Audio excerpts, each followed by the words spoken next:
lepa, spoštovani zbrani. Mislim, da bo v teh dneh napočil čas, ker se bo v okviru občinskega praznika mesto lahko veselilo. Predvsem se bo mesto lahko veselilo zaradi dveh novih pridobitev. Prva takšna pridobitev je Mariborska tržnica, ki je dobila svojo podobo. Predvsem pa sem vesel, da so pred mesecem in pol že pridobili uporabno dovoljenje za garažno hišo v okviru tržnice in prodajni prostor nad garažno hišo in da bo tržnica se lahko preselila iz ene lokacije na svojo stalno lokacijo. V zvezi z tržnico sem še bolj vesel, da nam je uspelo tržnico preko leasing sistema, za kar je tudi direktor, pridobiti nazaj v večinsko strukturo mestne občine Maribor. Moj predhodnik je to tržnico za 50 let prodal podjetju Konstruktor in na koncept, s katerim smo se srečali ob sami izgradnji konstruktorja, ni bil pravi. Zato smo bili na nek način prisiljeni, da najdemo rešitev takšno, kot jo danes imamo.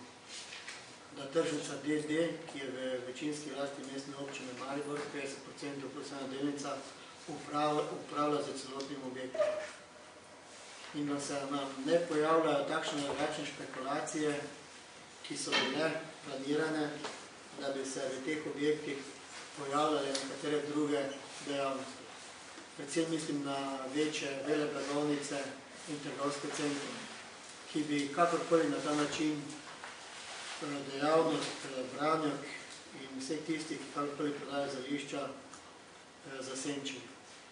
Jaz sem vesel, da bo v soboto otvoritev tržnice in da je tržnica dobila takšno podobo.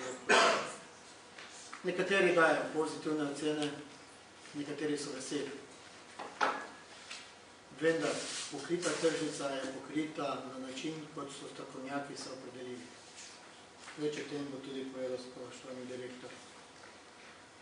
Drugo veselje pa mi je, da smo v mestni občini Maribor lahko dokazali.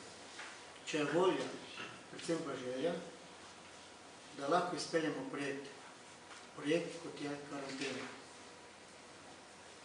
Tako kratkem času pridobiti gradbeno dovoljenje, tako kratkem času narediti projekt in počrpati evropska sredstva in tako v kratkem času predati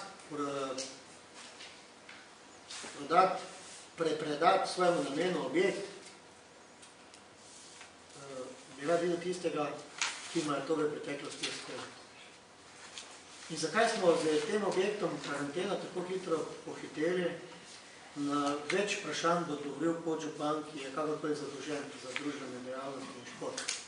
Predvsem pa sem prepričan, da z samim pregledom in otvoritvijo, ki bo naslednjem tednu na območju karantene, da boste lahko kar hitro ugotovili, da objekt nudi maksimalne in vrhunske možnosti za delovanje nekaterih društev, ki bodo kakorkoli za razpisom pridobili te prostore.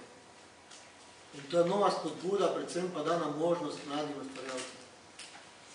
V nadaljevanju se bom pa dotaknil nekaterih špekulacij posameznikov glede objekta pekarna, ki je posredno ali neposredno vezana tudi na objekt karantena in tako imenovane toplarne. Mislim, da sem dolžen, da podam nekatere pojasnila.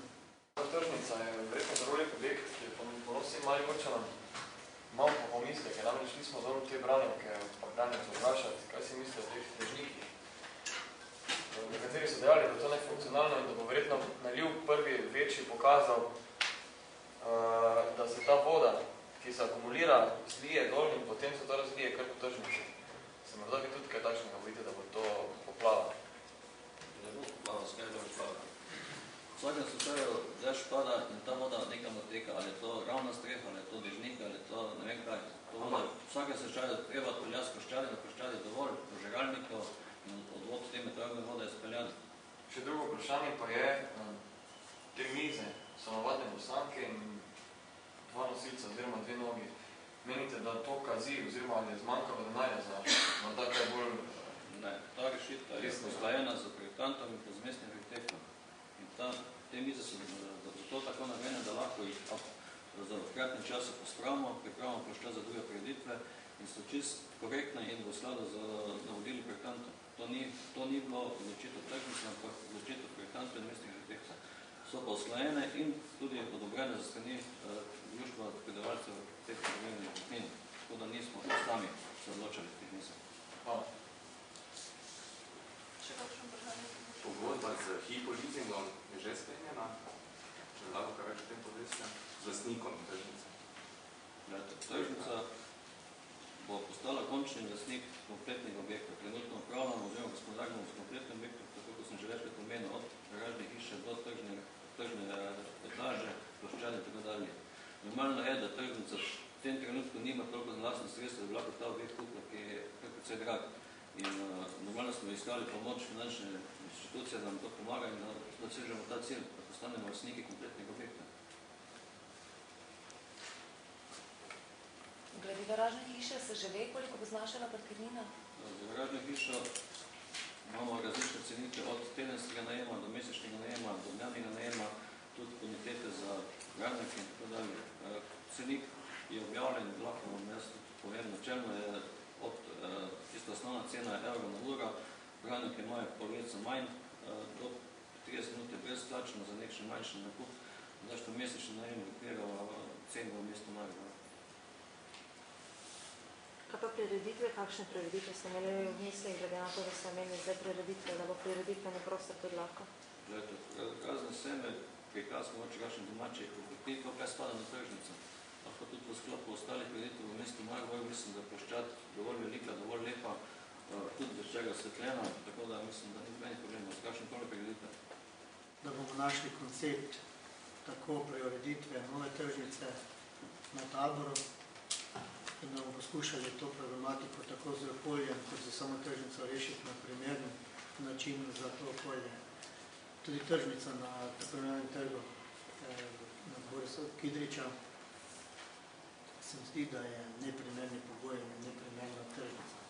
Kar se tiče tržnice Tezno, rešujemo v okviru sklopa prostorskih aktov za območje bivšega sejma, in bi se tržnica Tezno selila na bivši sejem, ko bi prostorske akte in dogovore med lastniki zemljišč in investitorji na nek način skupaj z mestno občino Maribor uskladili in zagotovili tudi pogoje tržnične dejavnosti na območju, o katerem govorim.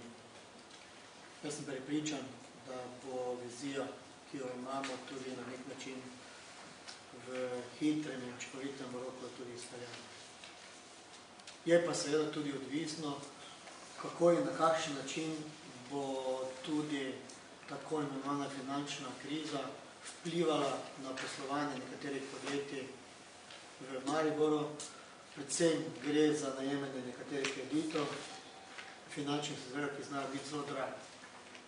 Zaenkrat kaže dobro, da se stvar na svetovnem trgu umirja in da ne bo večjih posledic v našem okolju. Morda, koliko je najem oziroma rezervacija teh prostorov oziroma štampov na tržnici?